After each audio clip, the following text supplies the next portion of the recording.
Retired IPS police officer Ravi அவர்கள் பாத்தீங்கன்னா post exit போல்னு சொல்லிட்டு தமிழ்நாடு ஃபுல்லா பாத்தீங்கன்னா ஒரு கணக்கெடுப்பு நடத்திருக்காரு. அதுல பாத்தீங்கன்னா தமிழக வெற்றி கழகம் பாத்தீங்கன்னா முன்னிலையில இருக்குங்கிற மாதிரியும், அது மட்டும் இல்லாம அமைதியான முறையில பாத்தீங்கன்னா ஒரு சம்பவம் நடந்திருக்கிற மாதிரியும் அவருடைய கணக்கெடுப்புல பாத்தீங்கன்னா சொல்லியிருக்காரு. அதை பத்தி தான் இந்த வீடியோல நம்ம பார்க்க போறோம். பாக்குறதுக்கு முன்னாடி பாத்தீங்கன்னா டிகே மாரா சேனலை சப்ஸ்கிரைப் பண்ணாம இருந்தீங்கன்னா சப்ஸ்கிரைப் பண்ணிக்கோங்க.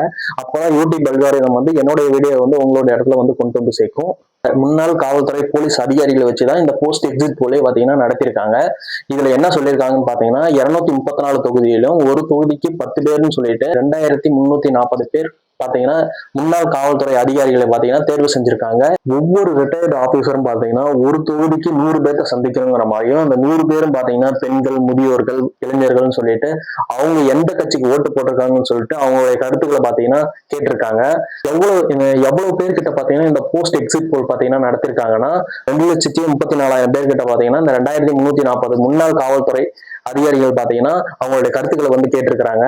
இதுல நிறைய பேர் திராவிட முன்னேற்ற கழகத்துக்கும் அண்ணா திராவிட முன்னேற்ற கழகத்துக்கும் பாத்தீங்கன்னா போன முந்தைய எலெக்ஷன்ல பாத்தீங்கன்னா ஓட்டு போட்டவங்க. அவங்க பாத்தீங்கன்னா இந்த எலெக்ஷன்ல விசில் சின்னத்துக்கு டிவிக்கோட விசில் சின்னத்துக்கு பாத்தீங்கன்னா ஓட்டு போட்டிருக்காங்க. இந்த முறை பாத்தீங்கன்னா விசில் சின்னத்துக்கு ஓட்டு போட்டீங்கன்னு சொல்லிட்டு முன்னாள் காவல் அதிகாரிகள் சைட்ல இருந்து கேள்வி எழுப்பப்பட்டது. இதுக்கு வந்து பாத்தீங்கன்னா பொதுமக்கள் சைட்ல இருந்து என் பேரனுக்காகவும் பேத்திக்காகவும் பாத்தீங்கன்னா இந்த முறை நான் ஓட்டு போட்டேங்கிற மாதிரியும் விசில் சின்னத்துக்கு ஓட்டு போட்டேங்கிற மாதிரியும் சொல்லியிருக்காங்க. ஃபைனலா தமிழக வெற்றி கழகத்துக்கு 41% வந்து வாக்கு வங்கி கிடைக்குங்கிற மாதிரியும், அது மட்டும் இல்லாம 121 இடங்களை வந்து கைப்பற்றுவாங்க மாதிரியும் இவருடைய கருத்து கணிப்புல வந்து சொல்லியிருக்காரு.